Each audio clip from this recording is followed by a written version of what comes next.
Welcome to Live Well and Flourish. I'm your host, Craig Van Slyke. Much to my wife Tracy's lament, I've become enamored with ChatGPT. It's pretty bad. In fact, it got so bad I started referring to our cat Taz as Cat T-A-Z. Poor Tracy, she has to endure a lot from time to time. So what does this have to do with flourishing? Well, let me explain. For those of you who aren't familiar with it, ChatGPT is a kind of generative artificial intelligence, which is just AI that creates stuff. ChatGPT is a chatbot interface, and that means that you interact with it by entering messages into a chat window.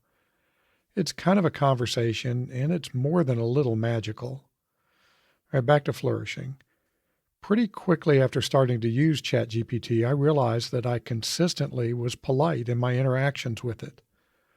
I almost always say please and thank you, even though I'm fully aware that ChatGPT is just software. It's not a sentient being, so it doesn't seem to make sense to bother being polite to it. Or does it? So why am I polite to ChatGPT? Well, my joke answer is that I'm polite so that when the AI overlords take over, they'll view me as one of the good humans. But there are some serious reasons that are really why I thank ChatGPT. 3 of them, in fact. The first reason is habit. My brothers and I were taught from a very early age to be polite. Please, thank you, sir, ma'am. All of these were deeply ingrained aspects of the Van Slyke vocabulary.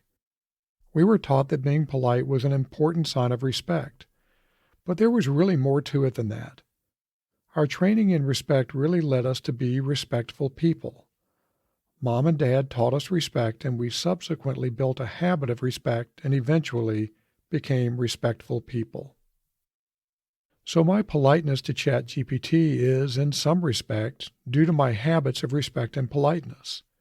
As Aristotle said, we are what we repeatedly do. Excellence, therefore, is not an act, but a habit, or something like that.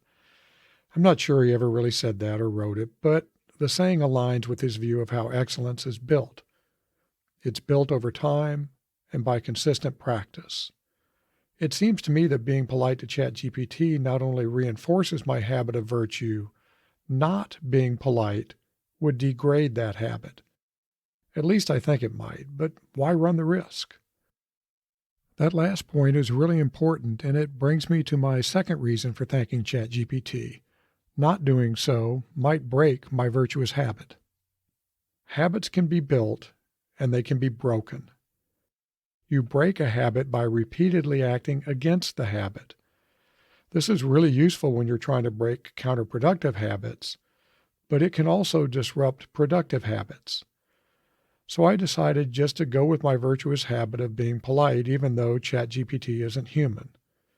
Being polite with ChatGPT is not only easier, it helps me maintain and strengthen my virtuous habit of politeness and respect.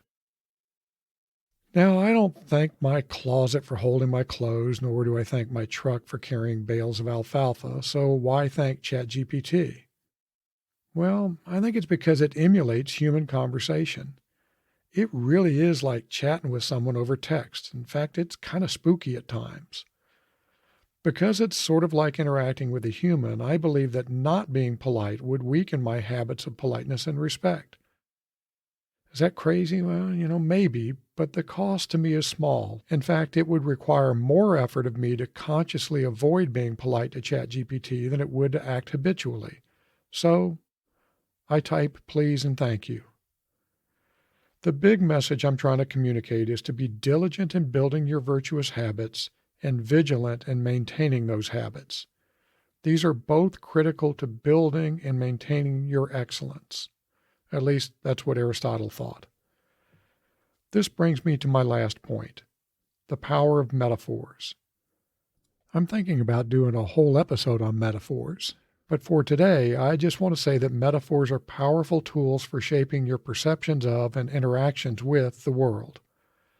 Some believe that our brains are, to an extent, kind of metaphor machines. We develop metaphors to help us make sense of the world.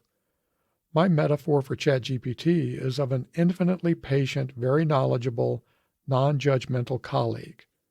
This metaphor helps me use ChatGPT effectively, so it's important that I maintain the metaphor. Since I would be polite to a colleague, I'm polite to ChatGPT. It's pretty simple, really. If I didn't treat ChatGPT with respect, it would interrupt this useful metaphor and degrade my use of the system. Metaphors are important, but they're not sacred. So it's useful to spend a little time reflecting on your metaphors and, when they seem counterproductive, to change them. I'll try to talk more about this in a future episode. Well, that's it for today. As you go through your week, remember to guard your virtuous habits and useful metaphors, even if it means being polite to a machine. I think I'm going to go thank my truck. Talk to you next time.